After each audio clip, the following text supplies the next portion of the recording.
Hello, welcome to Frontier's Monthly Markets Update.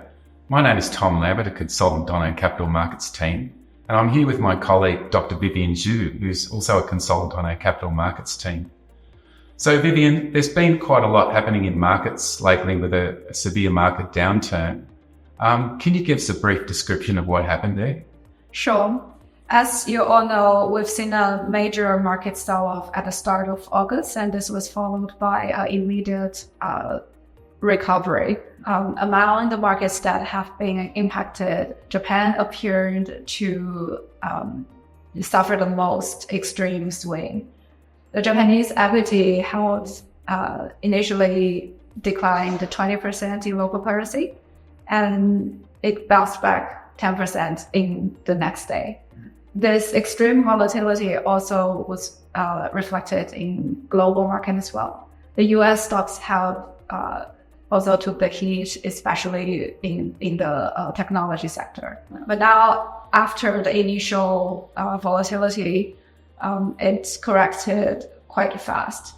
And as of the time we speak now, in late August, the market has already calmed down, and in some cases, even bounced back to the level before the sell-off. Okay, so starting with Japan, can you give us a bit of an outline of what some of the catalysts were that triggered this downturn? Sure, good question. So it's usually not easy to disentangle the factors that drives a major market crash, because there are usually more than one factors at play, and it's usually quite complicated. What we can identify now is that one of the key catalysts that happened in Japan was Bank of Japan hiked its interest rate twice in recent months. This was a significant deviation from Japan's long-term policy stand, because Japan has historically maintained a very low, even negative interest rate. What has happened over time is that global investors have been taking advantage of that low interest rate by borrowing yen at a low cost and investing in other higher yielding assets elsewhere. But now, with the interest rates going up in Japan, the carrying cost of yen has increased. It becomes more expensive, and it forced many investors to dump the higher yielding assets to buy back yen. And the more investors doing that, it pushes the yen higher.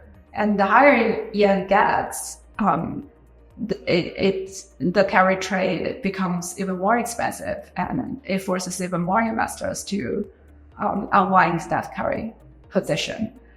Okay, and so what about outside Japan, Vivian? Can you give us a brief description of some of the drivers there that have contributed to a market downturn, albeit not so severe?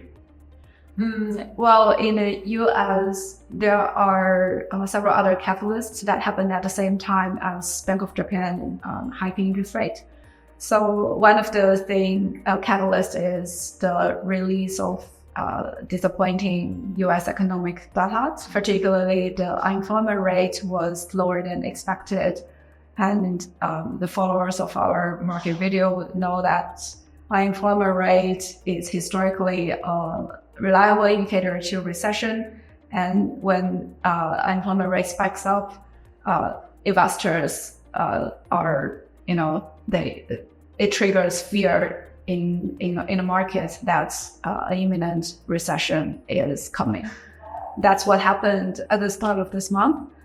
Another catalyst is the earnings data for a few big tech firms also disappointed. What about the response from central banks globally to this market crisis? So the big picture for global central banks is still balancing between managing the inflation expectation towards target and without hurting the growth too much.